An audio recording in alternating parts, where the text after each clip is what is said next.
Hacete de Cristo 95.3 FM tiene el agrado en presentar al Ministerio Casa de Oración al predicador y pastor, el señor Chuy Olivares.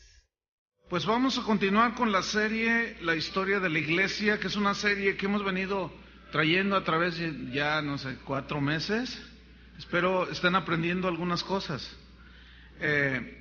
Esto es importante estudiar porque ahí vemos cómo Dios ha usado a través de la historia a diferentes tipos de hombres, pero ellos reunían características que hacen falta en el cristianismo de hoy. Fueron hombres y mujeres que trastornaron, en el buen sentido de la palabra, que sacudieron el cristianismo de sus días. Y otro de los hombres que quiero hablarles en esta noche se llama Jorge Fox. Este hombre fue un inglés nacido precisamente en ese país, en Inglaterra, en 1624. 150 años después de Martín Lutero. Fíjense cómo la Reforma fue en un lapso de aproximadamente 200 años. Entonces, este hombre se le conoció como el predicador del Espíritu. ¿Por qué? Eso es lo que vamos a estudiar ahora.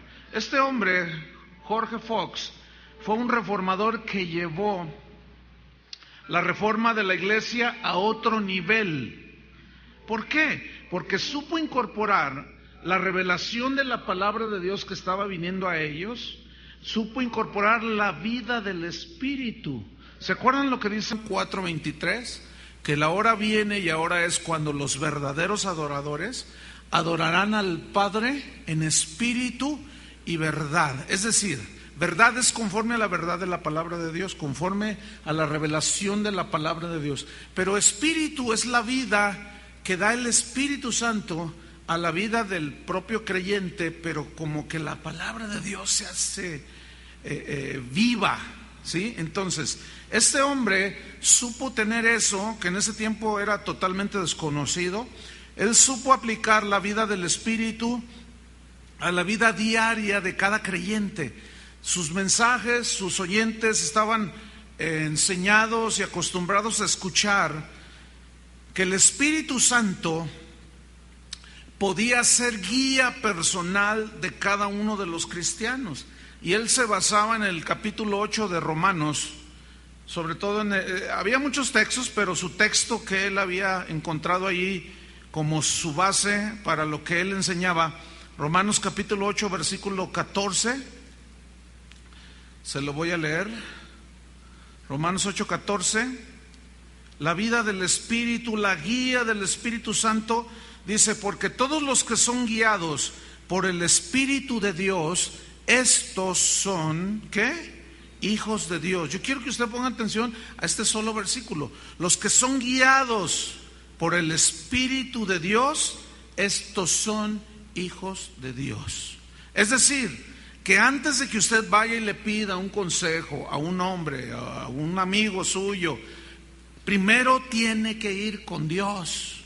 Que no sabe qué hacer en determinada situación, pídale a Dios que lo guíe. ¿Por qué? Porque el Espíritu Santo es capaz de dirigir a cada uno de sus hijos. Y hay cristianos que son un poco, indolentes en ese aspecto. No buscan a Dios y van y se les hace más fácil ir a pedir un consejo a alguien, que puede ser acertado, pero puede que no sea acertado. Sin embargo, cuando usted va directamente con Dios, esto es algo que nosotros debemos de aprender. Y es algo que yo siempre he enfatizado desde que yo me acuerdo, de que usted puede ser guiado por el Espíritu Santo, si usted es hijo de Dios. Si no, bueno, pues vaya al psicólogo y vaya con Walter y ellos pues le van a dar las cosas a seguir. Entonces, fíjense, él decía, Jorge Fox, que la guía y ayuda del Espíritu Santo era muy importante para cada cristiano. Déjame decirle algo, yo estoy totalmente de acuerdo con eso. Ya lo dije hace un momento, lo reitero, es muy importante que cada uno de ustedes sepa escuchar a Dios. Jesús dijo: mis ovejas, ¿qué? oyen mi voz. Es decir, si tú eres nacido de Dios, si tú eres nacido de nuevo, tú tienes la capacidad de escuchar a Dios. Aunque los de allá afuera que no creen te digan, ay, ¿a poco Dios te habla? Al Papa es al único que Dios le habla. ¿Tú qué les vas a decir si no son nacidos de nuevo? No entienden. Sin embargo, es muy importante que tú desarrolles esto. Algunos dicen, ¿cómo? Pues háblale y vas a ver que Él te va a hablar.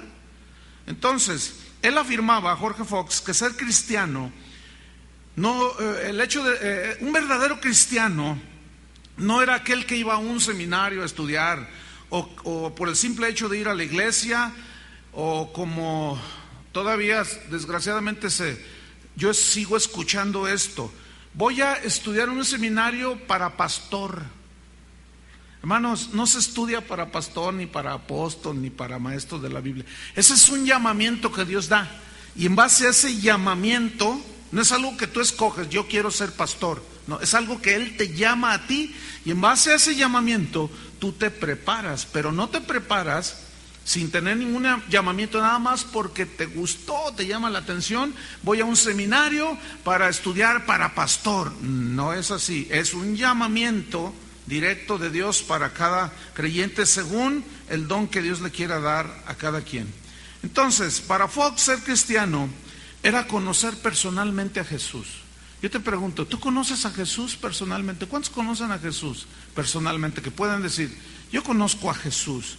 Para él eso era muy importante, sus mensajes siempre iban dirigidos ahí. Y a confiar totalmente en la guía del Espíritu Santo. Este hombre creía que la mujer podía predicar la palabra de Dios. ¿Cuántos le dan gracias porque hace 450 años, más de 450 años, ya se empezaban a levantar hombres que decían, la mujer puede predicar? Pues ¿por qué no va a poder predicar? En pleno siglo XXI hay denominaciones, hay iglesias, hay maestros de la Biblia que aseguran que la mujer no puede predicar. ¿Podrá la mujer predicar? Claro, por supuesto. Y hay muchos casos en la Biblia. Las primeras que dieron una información de la resurrección de Cristo fueron mujeres. ¿Por qué no seguir haciéndolo, verdad? Sin embargo, bueno, él, ¿por qué rescató esto? Porque acuérdense que la Iglesia Católica se había enfrascado en un dogma de que la mujer cero a la izquierda. Bueno, pues en el cristianismo de hoy, la mujer está incluida en el plan de Dios. ¿Cuántas mujeres le dan gracias a Dios? Uy, qué ganas le hicieron, con qué ganas le hicieron. Este hombre, Fox, desarrolló el ministerio de echar fuera demonios, porque no era algo que se conocía, se había perdido desde los tiempos apostólicos. Él basaba todo en Marcos 16, 17 y 18. Estas señales seguirán a los que creen. ¿Cuántos creen? En mi nombre echarán fuera demonios. Y en base a eso, él decía, nosotros que creemos nacidos de nuevo y hemos creído, tenemos la autoridad para echar fuera demonios. Y hubo muchas liberaciones, aquello era un boom, era algo que impactó ese tiempo, la gente de ese tiempo. Oraban por los enfermos. Esta era otra práctica que rescató a este hombre, se había perdido totalmente. Además lo hacía gratuitamente, como debe de ser. De gracia hemos recibido, de gracia debemos de dar. Y bueno, había milagros porque era gente de fe. Basaba todo en esta escritura que ya mencioné, Marcos 16, 17. Este hombre Fox creía que el cristiano debería de vivir lo que creía. De vivir lo que creía, porque muchos creen, pero no viven lo que creen. Pues no, él enfatizaba y creía que cada cristiano debía de vivir lo que creía. Y si era predicador, pues con mayor razón. Dice su biografía que a los 11 años de edad tuvo una experiencia con Jesús. Era un niño. Hace rato que entraba Nayeli y hola pastor, y ya la saludé y le dije, ay Nayeli, ya creciste. Porque ella cuando entró al grupo de alabanza tenía 11 años de edad, era una niña. Y bueno, yo estaba estudiando esto, la vi que entró a los 11 años de edad. Fíjese, este niño en ese entonces tuvo una experiencia con Jesús y a pesar de su corta edad, él definió 4 cosas, así como era un niño. Fíjese qué ejemplar fue este hombre. 4 cosas definió en su vida. Número 1, ser fiel a Dios. ¿Cuántos han decidido ser fiel a Dios? ¿En serio? ¿De veras? ¿Me lo asegura? ¿Por el pescadito? Ser fiel a Dios. Esa era una de lo primero que él dijo. Yo voy a ser fiel a Dios. Un niño diciendo eso. Gloria a Dios. La otra cosa que definió fue vivir una vida pura y recta. Él había entendido en una dimensión profunda que Dios es un Dios santo y que Dios decía en su palabra: sed santos como yo soy santo. Él entendía que en la escuela debía ser santo, que con sus amigos debía de ser santo, que en su casa debía de ser santo, en su matrimonio debería de ser santo. Si iba a un picnic, a un paseo, qué sé yo, debía ser santo en toda su manera de vivir. La tercera cosa que él definió en su corta edad fue cumplir siempre lo que él prometía. Esto habla de integridad. Y la cuarta, fíjense, qué interesante, él definió tener dominio sobre sí mismo, sobre la comida y la bebida. Ahorita vamos a ver por qué él definió determinantemente ser un hombre en ese entonces, pues un niño con un dominio propio en la comida y la bebida. Sus padres de Jorge Fox observaron al niño, cómo fue creciendo, y lo animaron para que estudiara teología, para que fuera un ministro. Pero fíjense qué cosas, Jorge Fox no creía en los ministros. ¿Por qué no creía en los ministros? Porque los que él conocía, los que él veía, eran liberales, mentirosos, borrachos e hipócritas. Decía: yo ministro, no mamá, yo no quiero ser ministro, pero yo quiero servir a Dios. Era un niño, era un joven. Yo no quiero ser ministro, decía, yo solo quiero servir a Dios, amo a Dios. Porque la referencia que él tenía era terrible, hermanos. Ay, este es un reto para los que servimos en el ministerio. ¿Qué ejemplo estamos dando? ¿Realmente como vivimos es digno de imitar o no?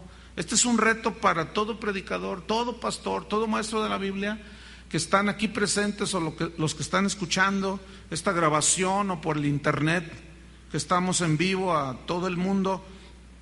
Al ir creciendo, este joven iba entendiendo que muchos no vivían el cristianismo como él lo estaba entendiendo cuando leía las escrituras. Para entonces ya había Biblias, ya se había impreso la Biblia en muchos idiomas. El pueblo donde él vivía, dice su biografía, había abrazado la reforma, pero él se desconcertaba al ver a la gente que tomaba en exceso. Es decir, eran muy borrachos. Entonces él decía: a ver, ¿cómo? Dicen que son cristianos, pero yo no puedo entender, decía él, por qué esta gente que dice que sigue a Dios beben de tal manera que pierden el conocimiento. Por eso su definición que mencioné hace un rato, de dominio propio en lo que comía y bebía. Él decía: yo no sé, no entiendo por qué todo esto. Y él, a pesar de que era joven, pues se distinguía por su rectitud y él se guardaba. Fíjense que, tuvimos un caso, yo tuve que tratar un caso de un pastor al que le dábamos cobertura, porque me vinieron a decir que el lugar donde él estaba ministrando, que la gente de esa ciudad, ahí del barrio donde él estaba, y de barrios aledaños, seguido iban y le tocaban a la casa del pastor, y salía la esposa: ¿qué se les ofrece? No, pues aquí traemos al pastor.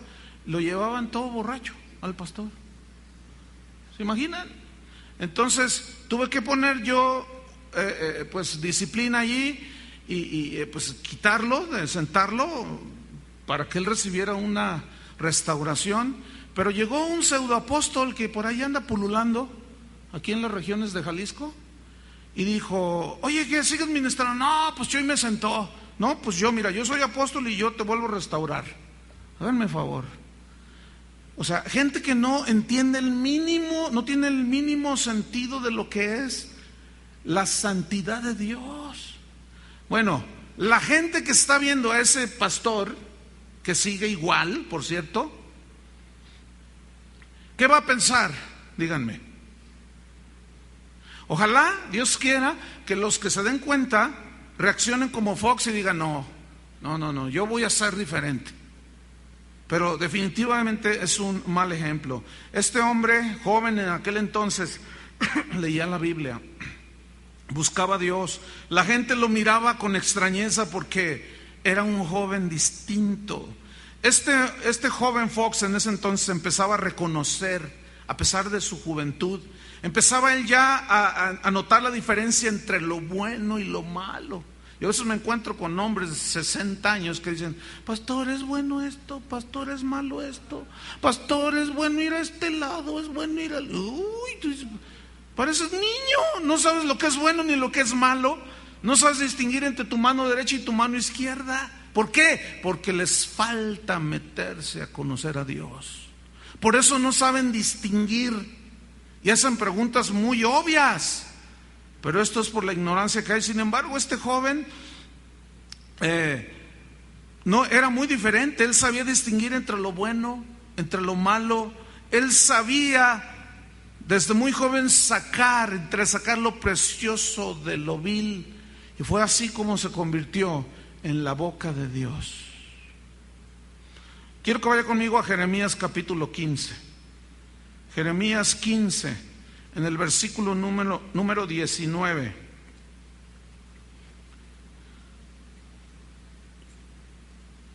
Por tanto, así dijo Jehová: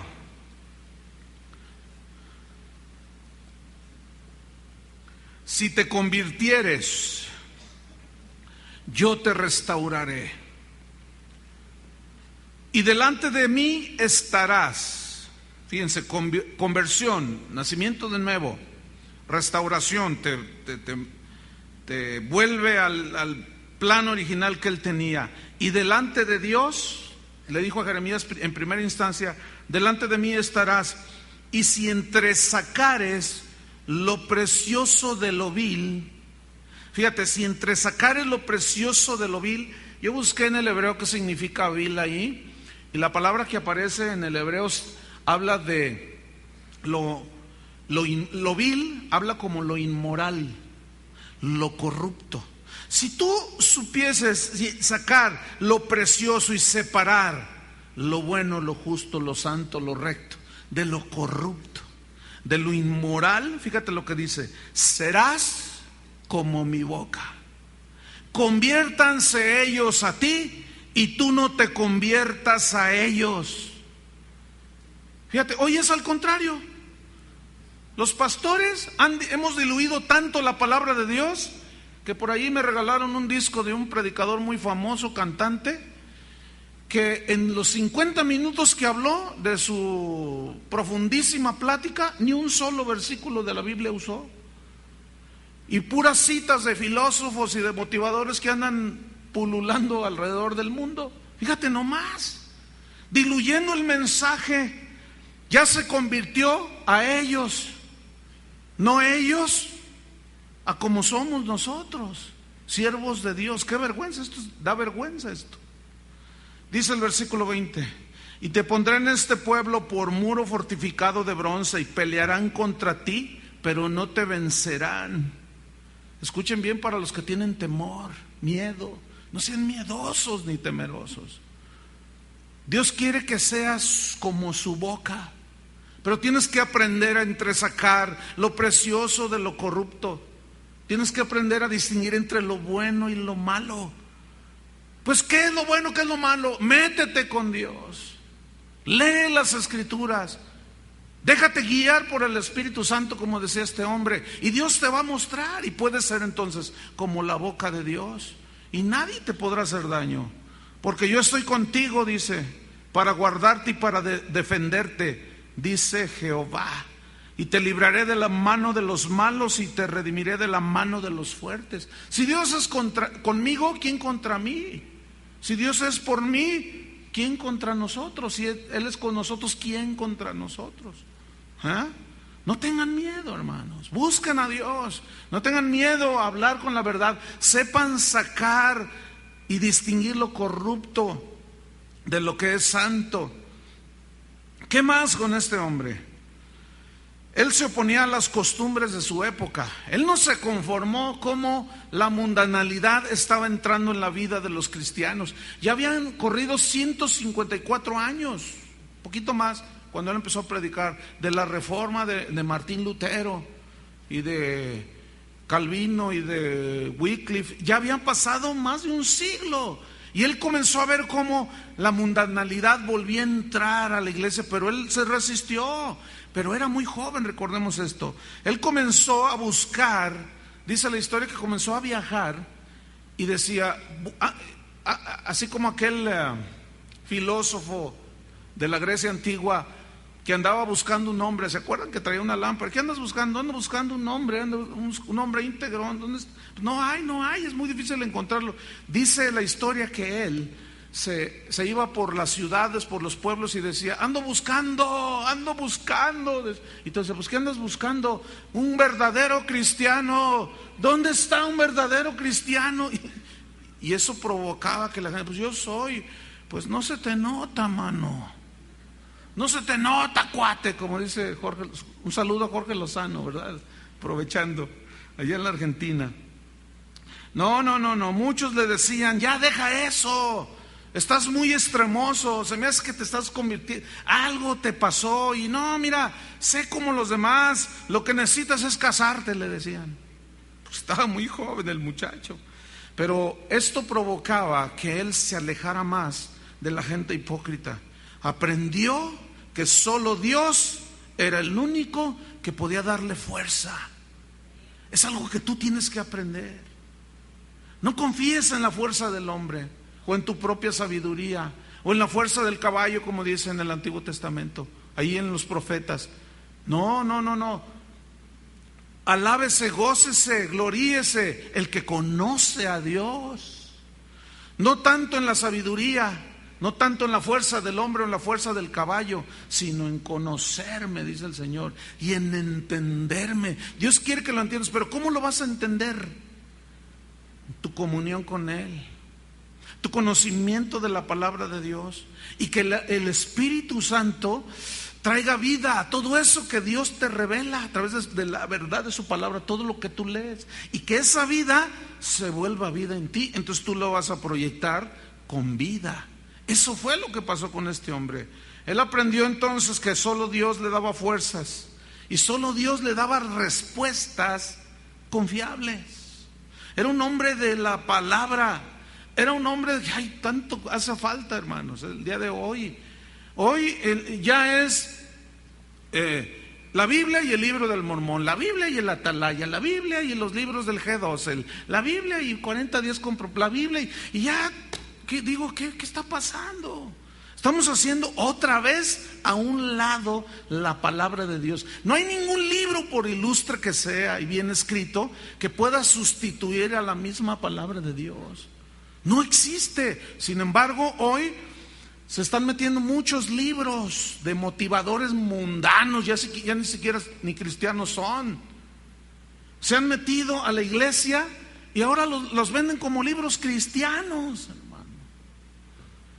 Gente que te habla de optimismo, gente que te habla de prosperidad y ni siquiera hijos de Dios son. Y desgraciadamente muchos líderes se han comido este potaje envenenado y le están dando a su congregación. Por eso se están muriendo muchas congregaciones, queriendo crecer y multiplicarse en un año a 20,000 personas. Lo están viendo que se están envenenando, se están muriendo y ni así se arrepienten. Por eso es que cada reunión, ustedes se han dado cuenta, oramos por un pastor en este lugar. ¿Se fijaron que hace rato oramos por un pastor? ¿Por qué? Porque los pastores somos la clave o el clavo. Porque así es. Si el pastor está frío, la iglesia está fría. Si el pastor es indolente en la búsqueda de Dios, pues así son las ovejas. ¿Qué les puede dar? Entonces, no, este hombre buscaba en la Biblia, fíjate lo que hacía, buscaba los versículos, los pasajes que trataban sus dudas que él tenía. Esto es algo muy interesante. Cuando él notaba las debilidades en sí mismo que afloraban, iba a la Biblia y buscaba qué decía Dios al respecto. Señor, tengo esta área personal que me aflige, enséñame tú, le decía. Que si soy codicioso, dime qué dice sobre la codicia. Y buscaba el hombre y decía, esto dice sobre la codicia. Señor, ¿cómo me curo de esto? Y Dios lo curaba. ¿Por qué? Porque se metía con Dios. Eso es lo que tenemos que hacer. Mira, el colmo, cristianos yendo al psicólogo. Yo ya no sé cómo explicar eso. O sea, cómo convencer a los hijos de Dios que el que tiene las respuestas para todos tus problemas personales, psicológicos y de cualquier tipo es la palabra de Dios. Fíjate, hace 450 años este hombre estaba redescubriendo, pero se ha vuelto a perder. Tenemos que volver a rescatar esto. Así debemos de ser nosotros como este hombre. Aplicaba la Biblia a su propia vida. Él entendía perfectamente el versículo de Santiago: sed hacedores de la palabra y no solamente oidores, porque la Biblia era su pasión.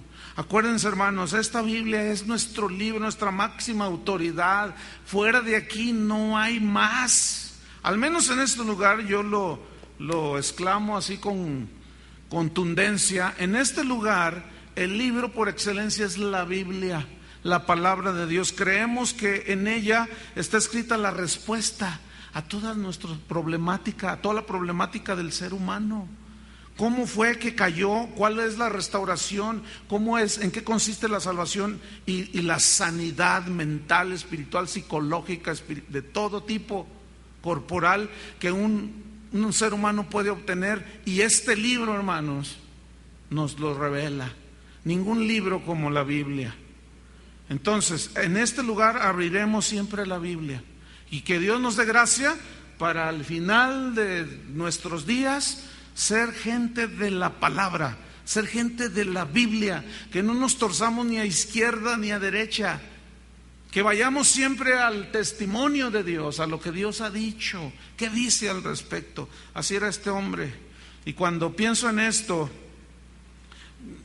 es inevitable que se me olvide y no venga a mi mente cuando aquí en la ciudad una vez deberíamos de tratar un problema que estaba dañando las iglesias a nivel ciudad, y nos juntamos un grupo de pastores para tomar decisiones, y pues oramos y Señor, ¿qué vamos a hacer? Y empezaron a opinar. Entonces yo dije, bueno, vamos a ver qué dice la Biblia al respecto para saber tratar el problema como Dios quiere que lo tratemos. Y nunca se me olvidará, es algo que se me quedó muy grabado, pero es algo doloroso, que un pastor me dijo, tú siempre quieres arreglar todo con la Biblia.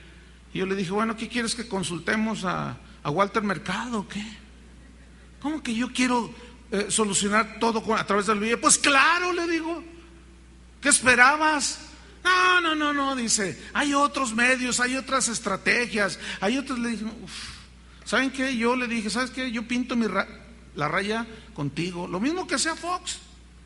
¿Sabes qué? Yo pinto la raya contigo. Cuando oramos aquí por él, cuando lo veo, lo saludo y hasta ahí, no más. Porque yo no puedo tener una comunión con alguien que desecha la palabra de Dios. ¿Entienden? Alguien puede decir, tienes que ser más tolerante. Dios es tolerante con ellos. ¿Por qué lo voy a hacer yo? Ya me estaría convirtiendo a ellos. Todo el que le quitare y le añadiere, el que se avergonzare de mí, de mi palabra, yo me avergonzaré de ellos, dijo el Señor. Entonces, si el Señor les pinta su raya, pues yo también, así de fácil. Y que Dios nos siga dando gracia para seguir adelante. ¿Cuántos dicen amén? Era inevitable entonces que en la vida de este hombre Dios no le revelara sus secretos. Era inevitable. Clama a mí, yo te responderé y te enseñaré cosas grandes y ocultas que tú no conoces, ni nadie conoce. Si hubieses estado en mi secreto, les digo a los profetas de aquel tiempo, El que está en el secreto con Dios, el que le busca, el que le ama, ese inevitablemente tendrá revelación de Dios. No se conformen con la revelación que Dios me da a mí, yo con mucho gusto se las comparto, pero cada uno de ustedes debe de buscar, saber sacar el alimento, y Dios le va a mostrar muchas cosas y muchas revelaciones. Entonces, una de las revelaciones que él tuvo así profundas fue comprender lo que era el nuevo nacimiento. Aunque Lutero lo había definido de una manera, él tuvo mayor profundidad.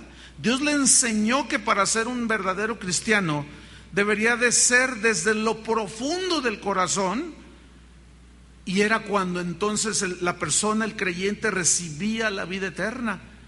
Él ya estaba muy bien entendido que las buenas obras no servían para transmitir la vida de Cristo. Esto es imposible. Solo naciendo del Espíritu, este concepto se estaba perdiendo de nuevo. Concepto y doctrinas bíblicas que se habían perdido en el catolicismo que rescató Lutero y Calvino, pero pasaron 150 años y siempre hay esa tendencia, hermanos. Cuando nos alejamos de la palabra de Dios, ya estamos igual. Las iglesias están llenas de gente no nacida de nuevo. ¿Por qué? Porque en lugar de predicarles la palabra de Dios, les traemos un buen cantante para entretenerlos. Les traemos un buen amenizador para que la gente entre a la congregación, se sienta a gusto, contenta, bien recibida. No se le habla de temas como el pecado, el infierno. No hay que hacerlos que se sientan más mal, hay que recibirlos bien. Y lo único que se está haciendo es mandarlos al infierno. Escuchan un montón de principios morales, alguno que otro basado en la Biblia, y piensan muchos que ya con eso la gente tiene. No, la gente necesita arrepentirse de sus pecados. ¿Cuántos están de acuerdo conmigo? Necesitamos convertirnos a Dios, nacer de nuevo, porque sin eso nadie puede ver el reino de Dios. Entonces, otra de las revelaciones que él tuvo fue la autoridad como cristiano. Cada cristiano tiene autoridad si su vida es nacida de Dios, si tiene su base en la palabra de Dios. Y este principio de que tenemos autoridad fue la marca de su ministerio. Si tú quieres ser un cristiano de autoridad, tienes que ir a la Biblia, porque en la Biblia es donde está el diseño para ti y para mí, la voluntad de Dios y cómo podemos ser gente de autoridad. Cuando me refiero de autoridad, no me refiero a que tú vas a poder parar el tráfico y cosas de eso. No. Autoridad espiritual, aún sobre el reino de las tinieblas. Autoridad espiritual para enseñar, autoridad espiritual para tú dar la palabra correcta, con unción, con revelación, y que la gente sea tocada y sea transformada. Esa es la autoridad a la que se refería este hombre. Él comenzó, fíjense lo que hacía, ¿no? Cuando él tuvo toda esta revelación, comenzó a cuestionar a muchos ministros. Dice la historia que él le gustaba asistir también a escuchar la palabra de Dios. Y cuando el predicador empezaba con rollos seculares, dice la historia que se ponía de pie y decía: predicador, ¿eres nacido de nuevo? Así les preguntaba. Entonces muchos se turbaban. ¿Eres nacido de nuevo? ¿Eres nacido de Dios? Les decía. ¿Tienes la nueva naturaleza de Dios? ¿Lees la Biblia? Y cuando de plano veía a ese predicador todo torcido y aventando fábulas y mitos y cuentos chinos, dice la historia que se levantaba y se iba. Y usted y yo tenemos ese derecho también. No tenemos que estar obligados a escuchar. Podemos, si usted no está de acuerdo con lo que está diciendo, usted párese y váyase. ¿Cuál es el problema? Si usted está viendo la televisión, usted tiene el derecho de cambiarle si están diciendo una sarta de barrabasadas. Usted tiene el derecho de, cuando está oyendo la radio, porque esto es algo que va a correr, va a desarrollarse, y va a venir un montón de gente diciendo nosotros somos, pero ustedes ya están advertidos, ¿de acuerdo? Entonces, un ministro para tener verdadera autoridad debería de ser forzosamente nacido de nuevo. Está hablando de un ministro. ¿Cuántos ministros no nacidos de nuevo están en los púlpitos, incluyendo sacerdotes católicos, por supuesto? ¿Cuántos están en los púlpitos predicando una supuesta palabra de Dios si ni nacidos de nuevo son? Yo les conté la historia de un grupo de estudiantes que fueron de misiones y aquí un joven dio una enseñanza que habíamos estado dando sobre el nuevo nacimiento y lo pusieron a predicar. Nunca había predicado en su vida. ¿Qué predico? Y Dios le dijo, pues lo que has aprendido de nacer de nuevo. Y les predicó a esa pequeña congregación, hizo el llamamiento para que se repitieran y nacieran de nuevo, y pasa el pastor. Háganme favor, yo nací en un hogar cristiano, yo no sabía lo que era nacer de nuevo. Yo pensaba que yo ya era hijo de Dios por el solo hecho de nacer en un hogar cristiano. No, Dios no es abuelo, Él es Padre. Él engendra directamente y nos da el espíritu de adopción a los que creemos en Él. Pregunta, ¿Dios es tu padre o tu abuelo? Padre, porque abuelo nunca es. La Biblia no menciona ese concepto. Pues porque nací en un hogar cristiano, ya por eso hijo de Dios. No, Dios no es tu abuelito, fíjate. Otra de las cosas que él entendió fue que nosotros somos templos de Dios. El templo no es este es un auditorio. Eso es todo. Él entendió perfectamente que nosotros somos el templo vivo, que Dios moraba en templos vivos. Cuando te dicen, ¿a dónde vas? A veces decimos, a la iglesia, y algunos otros, voy al templo. Bueno, está bien, se le puede llamar así. Pero el verdadero templo, ¿quién es? Somos nosotros. Y hemos tenido por siglos, en una idiosincrasia religiosa, católica, de que Dios está solo guardadito ahí en el templo. Y siempre que yo hablo de estas cosas es inevitable también que no recuerde algo que viví hace años. Yo iba caminando allí por la de La Paz, allí hay el templo expiatorio. Yo iba caminando como a unas 3 cuadras de donde está ese templo. Yo iba por la calle y de pronto vi que como 10 jovencitos adolescentes iban correteando a otro. Y lo alcanzaron y le pusieron una golpiza al chavito. Puro morrillo, puro chiquillo de 10, 11, 12 años. Y le pusieron una golpiza. Entonces yo dije, híjole, ¿qué hago? Porque la Biblia dice que no te metas en pleito ajeno, porque es como si agarraras a un perro de las orejas, pues te va a morder. Yo dije, pero estaba viendo que estaban golpeando al chiquillo. Entonces, bueno, me retiré así un poquito. Dice, me viene en corro, dije. No, sí, pues eran bastantes chavillos, pero bien golpeadores. Entonces yo les grité, déjenlo, ¿por qué lo golpean? Usted cállese, me dijeron. Y yo dispuesto en cuanto se vengan, pues yo le corro, ¿no? Más vale que, como dice la Biblia, ¿verdad? Más vale que digan aquí corrió que aquí quedó. ¿Verdad que sí? Sí, ya ve mucho, sí, para lo que leen la Biblia. ¿Cómo ves, Chuy? Entonces yo, déjenlo ya. Entonces uno dice, ¿tú qué te metes? Dice, además, fíjate lo que respondió, la iglesia está a 3 cuadras. Así dijo. Yo ya era cristiano. Yo dije, mira, estos chavos, el concepto que tienen. Usted cállese, ¿qué le importa? Además, la iglesia está a 3 cuadras. ¿Qué quisieron decir?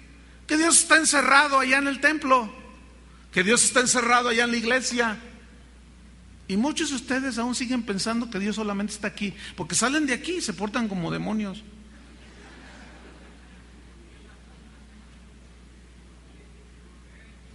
No, pues aquí ahorita bien santitos, pero cuando salen, piensan que Dios está aquí. Ya se quedó en casa de oración. ¿Dónde? Allí en Colón y Cardenal, ahí está Dios, escondido y guardado. No, él sabía lo que dice la Biblia, que somos templos del Espíritu Santo, y que si alguno destruye el templo, el cuerpo, con excesos, borracheras, drogas, Dios lo va a destruir a él. Esa destrucción no implica aniquilación, muerte física significa. ¿Por qué? Porque Dios, fíjate la grandeza de esto. Y la mayoría de nosotros tal vez no lo alcanzamos a comprender. Dios, el creador del universo, vive dentro de este cuerpo. Hace rato que cantábamos, santo, santo, santo. Yo le dije a un hermano que estaba allí junto a mí, le dije, mira, si conociéramos y entendiéramos más de la santidad de Dios, yo te aseguro que pecaríamos muchísimo menos. Pero nomás cantamos algunos. No hay un entendimiento y conocimiento de la santidad de Dios. Pensamos que Dios está aquí encerrado, que Él no nos ve lo que nosotros hacemos y decimos cuando Dios se queda aquí encerrado. ¿Ustedes creen que Dios está encerrado? No, Él supo. Pedro, Fox sabía de que nosotros éramos piedras vivas, edificio, casa de Dios. Y lo enseñó. Y sus oyentes lo entendieron. Y yo espero que ustedes lo entiendan. Ustedes son casa de Dios. Dios habita. ¿Qué no dice la Biblia? Que más grande es el que está dentro de usted que el que está en el mundo. ¿Quién vive pues dentro de usted? El creador del universo, el Dios grande, omnisciente, todopoderoso y omnipresente. Escúcheme, vive dentro de usted. Yo sé que no lo entiende en su dimensión. ¿Cuántos lo entienden en su dimensión? En esa dimensión, aléjese de las mentiras.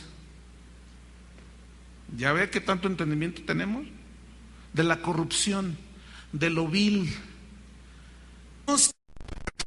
¿Ve que nos falta mucho por entender a Dios? Entonces no diga que sí lo entiende. Más bien quédese así como agachando la cabeza. De veras. Es mucho más allá de esos son los dioses del mundo. La gente, dígame si no es cierto, la gente del mundo, dígame si no tiene encerrado a Dios en sus templos, y a sus diosas, y a sus vírgenes, y a sus santos.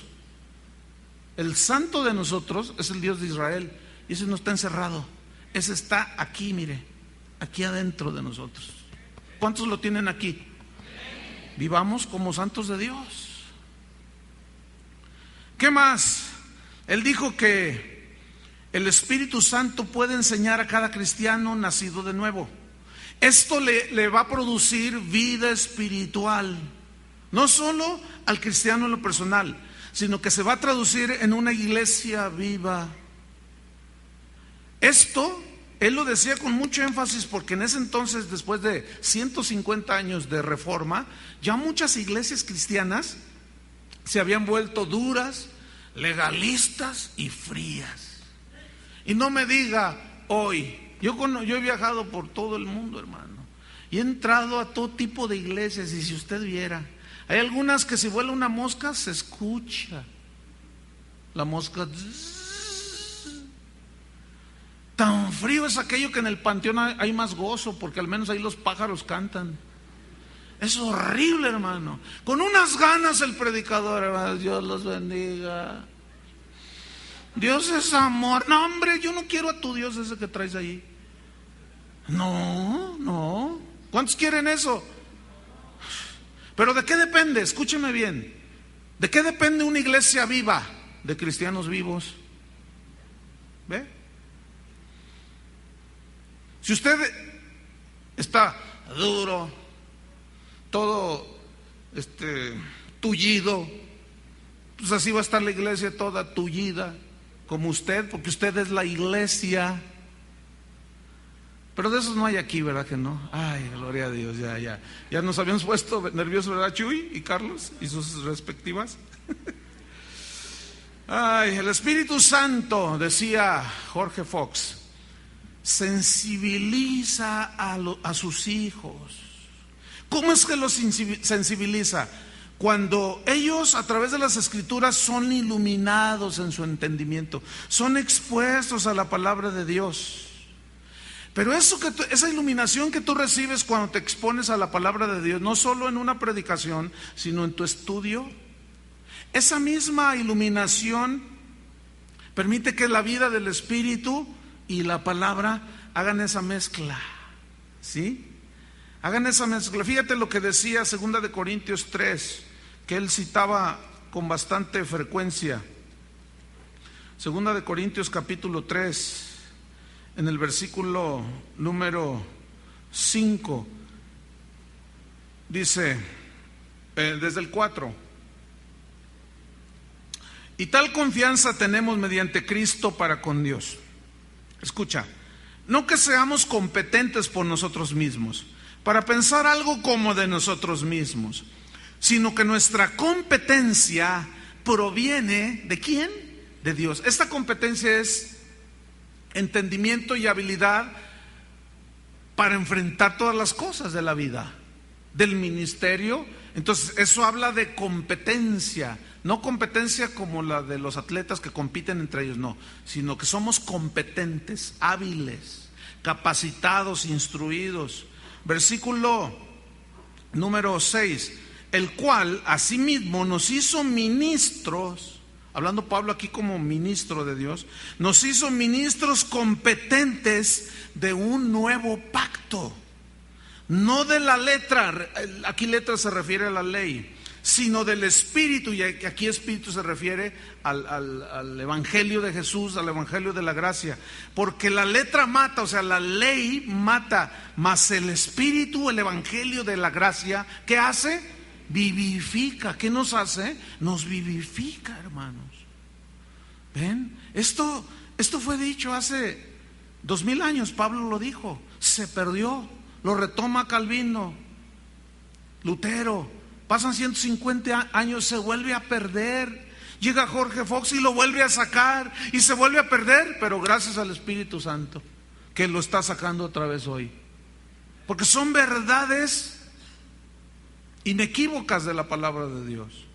Juan 6:63, vea lo que dice ahí, yo se lo leo para ganar tiempo. Juan 6:63 dice, aquí está hablando Jesús, el Espíritu es el que da vida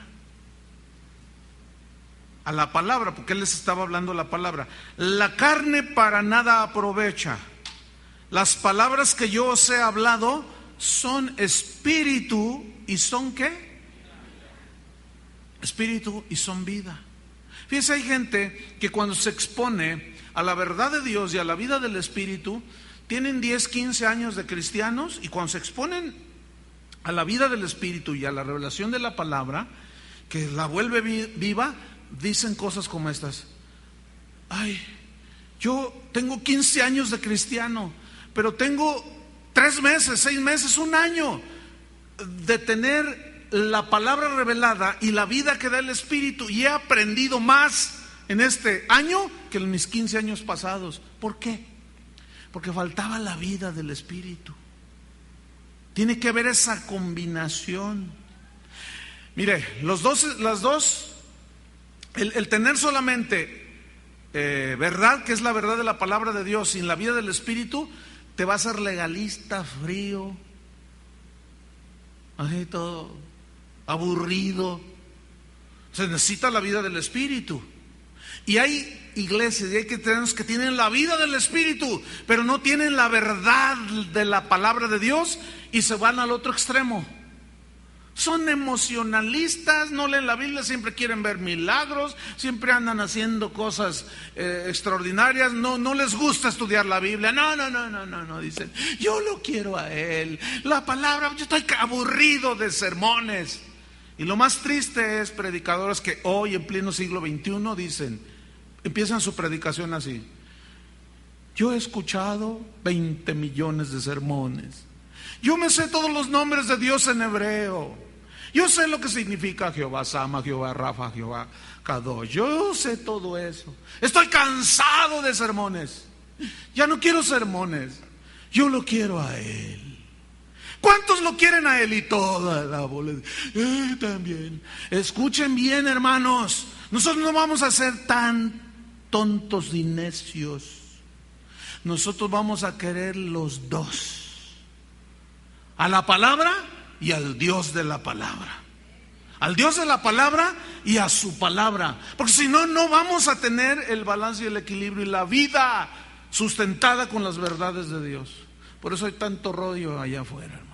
Aguas con esos predicadores, abundan ya. Es más, un día se nos coló uno aquí. Pero aclaro, no fue una invitación de nosotros. Nosotros prestamos el auditorio.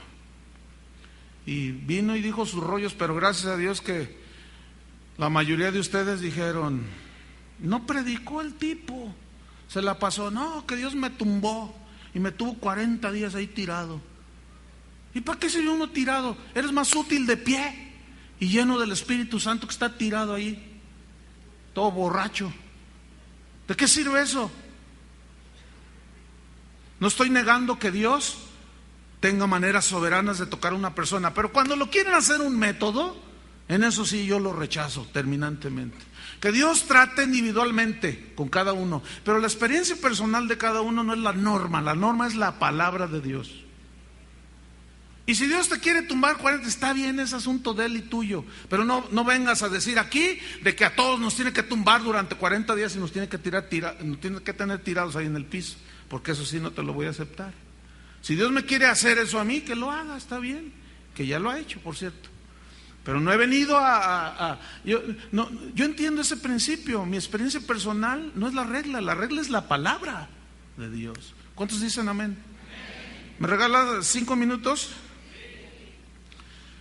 Ay, bueno, todas estas cosas, revolucionaron a la entonces ya iglesia que volvía otra vez con sus asuntos, alejándose de la palabra de Dios. Esto le ocasionó, escúchenme bien, los tiempos ciertamente han cambiado, pero a él le ocasionó más de 100 arrestos a lo largo de su vida. Lo metían a la cárcel por predicar esto. Gracias a Dios que ahora no existe esto. Si no, ya estuviéramos en el bote, y empezando por Chuy y Carlos. Y Berta detrás de él, no se lo lleve. No, ya. Pero fíjate, él lo humillaron, lo asoltaron, lo golpearon. Pero fíjate, para terminar, él midió el éxito de su ministerio en base a las persecuciones por predicar la palabra. Encarcelamientos, torturas, padecimientos, etcétera. Rápidamente, mire, ya ni lo busque, ni le voy a decir dónde está, pero está en la Biblia, para que no lo busque. Le voy a leer lo que dice aquí. Fíjese. De los judíos está hablando Pablo. 5 veces he recibido 40 azotes menos 1. 5 veces. 3 veces he sido azotado con vara. 1 vez apedreado. 3 veces he padecido naufragio. 1 noche y 1 día he estado como náufrago en alta mar. En caminos muchas veces, en peligros de ríos, peligros de ladrones, peligros de los de mi nación, peligros de los gentiles, peligros en la ciudad, peligros en el desierto, peligros en el mar, peligros entre falsos hermanos, en trabajos y fatigas, en muchos desvelos, en hambre y sed, en muchos ayunos, en frío y en desnudez, y además de todas estas cosas, lo que sobre mí se agolpa, la preocupación por todas las iglesias. Fíjate, este hombre medía su éxito como le hacía Pablo. Pero ¿qué sucede? Hoy se mide por cuántos miembros tienes. ¿Cuántos miembros tiene su iglesia, hermano? Si tú dices 50, eres un fracasado. Entra en el G12 para que se te multiplique. Si tú tienes 10,000 personas, eres un pastor de éxito. Fíjate nomás, los parámetros de hoy, nada que ver. Hoy se mide cuántos Grammys has recibido por cantar chido, por hacer el mejor álbum con la mejor tecnología y excelencia musical. Así se mide hoy el éxito. Hoy se mide por las cosas materiales que posees. Alguien dijo, no digas cuánto me ha dado Dios, mejor dime cuánto has dado. Porque todos, mi Dios me bendijo y siempre, y que Dios me prospere, dice ese rollo que, cómo enfada. Ahora, Dios nos quiere bendecir, ¿cuántos saben eso? Pero eso no es el centro del mensaje del Evangelio. Hoy se mide el éxito por cuántos CDs vendió el cantante. Si sales en las portadas de las revistas de la farándula cristiana. Y sobre todo si eres un predicador que sale en la televisión, no, pues ya lo hiciste. Ya lo hiciste, ¿no? Y más si eres un santo pedinche que a todo el mundo le estás ahí, pide, para sostener tu ministerín, ranín. Si Dios se puso allí, que Dios te sostenga, que tienes que andarle pidiendo a todo el mundo, mándenme para sostener mi ministerio. No sea pediche, predicador, que me está escuchando, no le apague.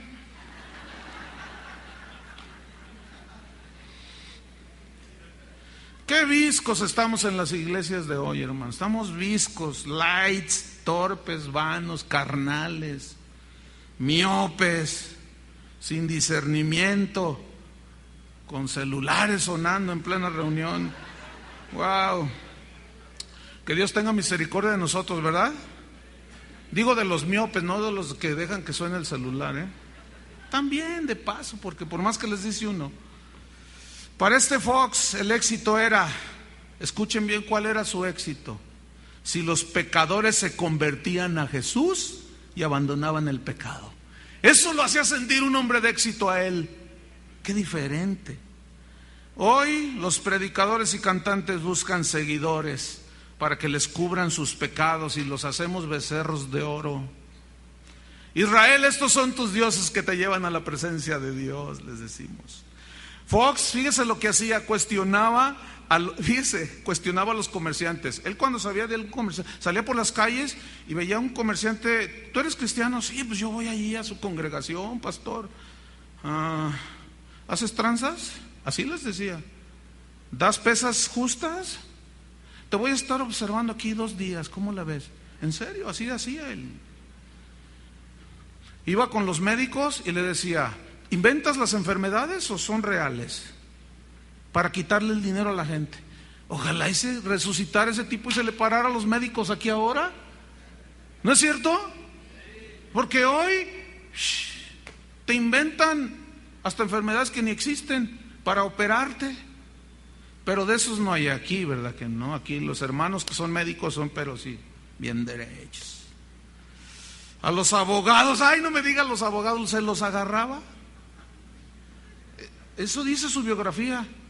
Y le decía: oye, la ley, si tú eres juez, ¿cómo la impartes? ¿Porque te dan dinero o porque eres justo y aplicas la ley conforme a la justicia? Y se les dice la historia que muchos se ponían a temblar cuando lo veían venir. Pues ya así, ¿no? ¿Se imaginan? A todos, a los maestros, a los padres. Y fíjense, ¿a quiénes iba y los cuestionaba? A los cómicos.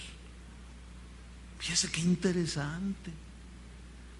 Dice que iba y se les paraba así enfrente y los oía.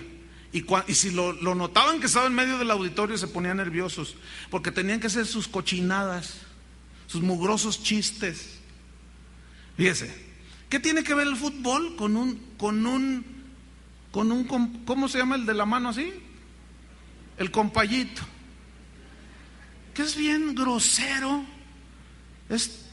Y la gente dice: ¿qué tiene que ver? A ver, dígame. Y dice cada cosa, hermano. Mira, a mí me gusta el fútbol. Yo veía los comentarios. Cuando salía esa mano peluda, yo tengo el control. Yo agarraba y le cambiaba.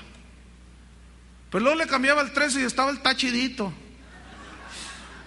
También. O sea, mientras más pelados, corruptos, groseros sean, ¿qué están pensando? ¿Somos idiotas o qué? Al menos yo no soy un idiota. ¿Usted es un idiota? Entonces, ¿por qué lo ve? Yo no lo veía, yo le cambiaba, hermano. De verdad, yo le cambiaba. ¿Qué tengo que estar oyendo sus estupideces? Parece que mientras más hablan así, más éxito tienen. Híjole, pues ¿saben lo que hacía Fox? Iba y se les va. ¿Pero por qué tienes que decir eso? Para hacer reír a la gente. Se pueden hacer cosas sin tener que ofender a las mujeres, a los hombres, a los niños. Qué tremendo. ¿No se les hace que estaba tremendo este hombre? ¿Cuántos Fox y Foxas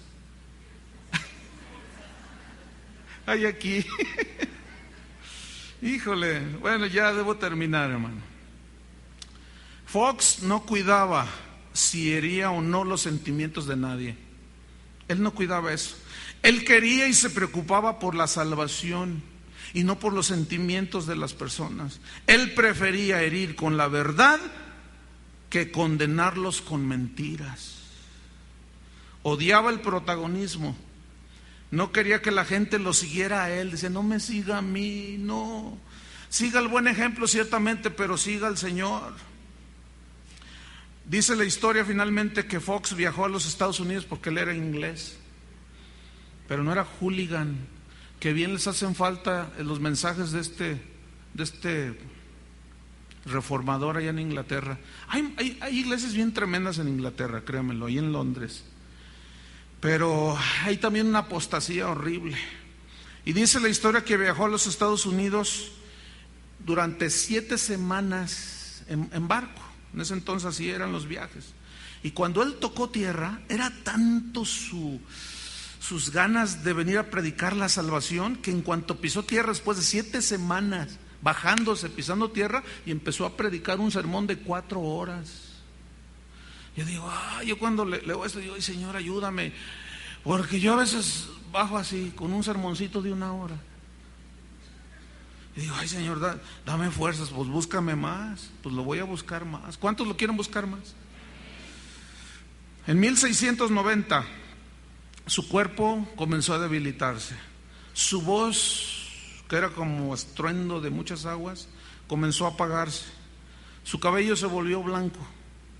Tenía él 66 años.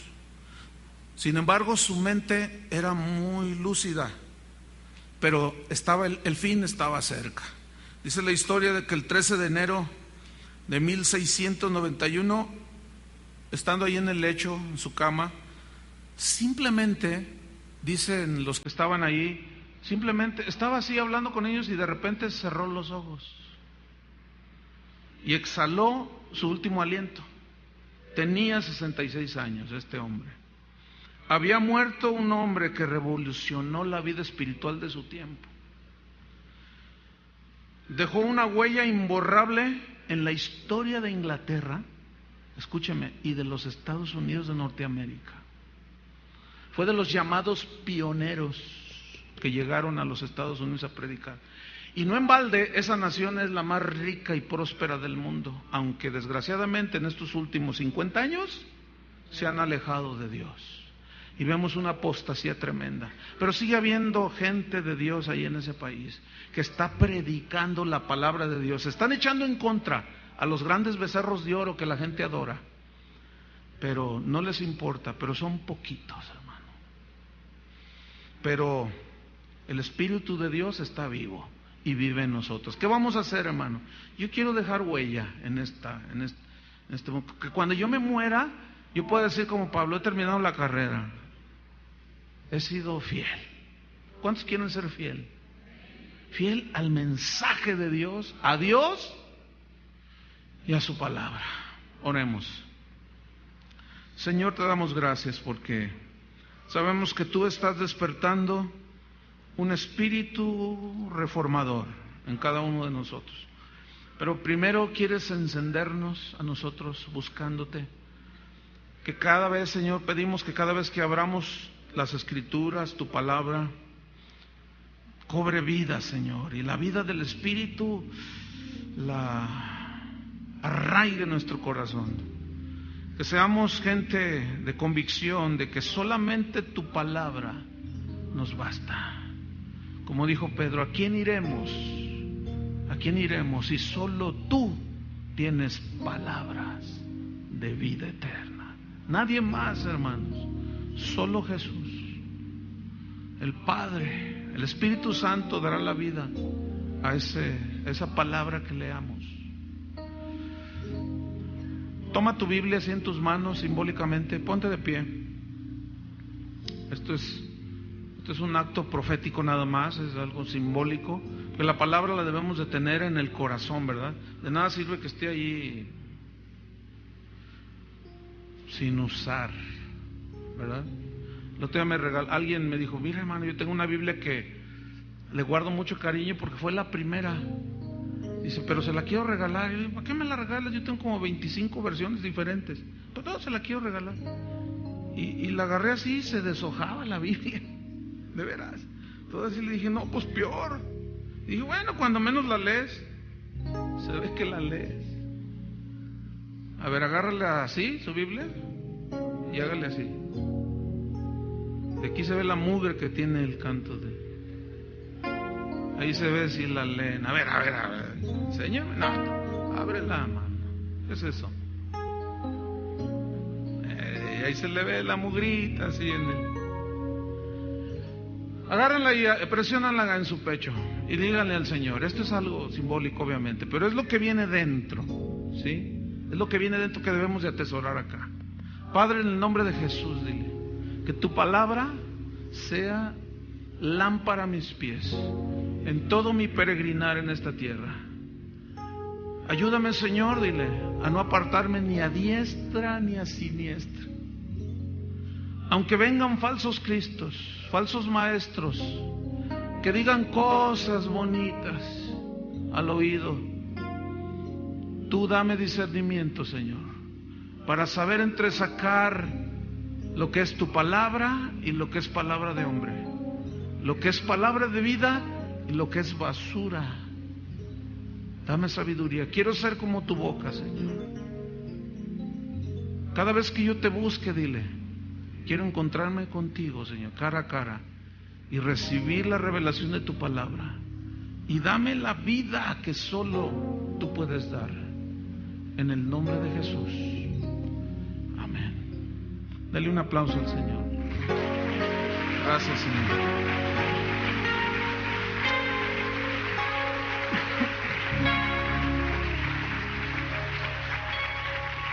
Que Dios los bendiga.